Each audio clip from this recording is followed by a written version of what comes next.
2 Maccabees, chapter 13. In the 149th year, news was brought to Judas and his company that Antiochus Eupator was coming with multitudes against Judea, and with him Lysias his guardian and chancellor, each having a Greek force of 110,000 infantry, 5,300 cavalry, 22 elephants, and 300 chariots armed with scythes. And Menelaus also joined himself with them, and with great hypocrisy encouraged Antiochus, not for the saving of his country, but because he thought that he would be set over the government. But the king of kings stirred up the anger of Antiochus against the wicked wretch. But Lysias informed him that this man was the cause of all the evils. The king commanded to bring him to Berea, and to put him to death in the way customary in that place. Now there is in that place a tower that is 50 cubits high, full of ashes, and it had all around it a circular rim sloping steeply on every side into the ashes. Here one who is guilty of sacrilege or notorious for other crimes is pushed down to destruction.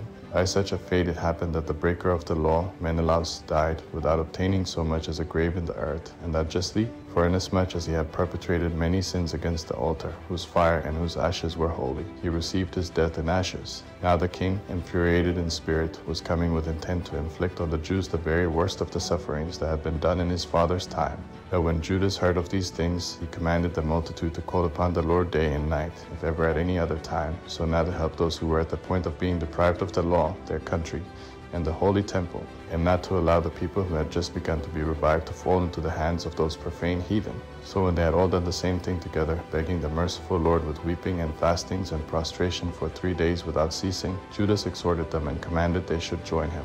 Having consulted privately with the elders, he resolved that before the king's army entered into Judea and made themselves masters of the city, they should go out and decide the matter by the help of God.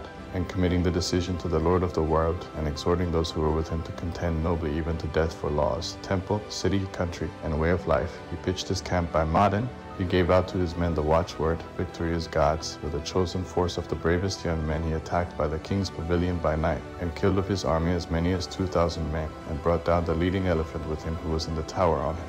At last they filled the army with terror and alarm, and departed with good success. This had been accomplished when the day was just dawning, because of the Lord's protection that gave Judas help. But the king, having had a taste of the exceeding boldness of the Jews, made strategic attacks on their positions, and on a strong fortress of the Jews at Bethsura. He advanced, was turned back, failed, and was defeated. Judas sent the things that were necessary to those who were within.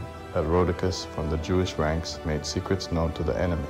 He was sought out, arrested, and shut up in prison. The king negotiated with them in Bethsura the second time, gave his hand, took theirs, departed, attacked the forces of Judas, was put to the worse, heard that Philip, who had been left as chancellor in Antioch, had become reckless, was confounded, made to the Jews an overture of peace, submitted himself and swore to acknowledge all their rights, came to terms with them and offered sacrifice, honored the sanctuary and the place, showed kindness and graciously received Maccabees, left Hegemonites governor from Ptolemais even to the Gerenians, and came to Ptolemais. The men of Ptolemais were displeased at the treaty, for they had exceedingly great indignation against the Jews.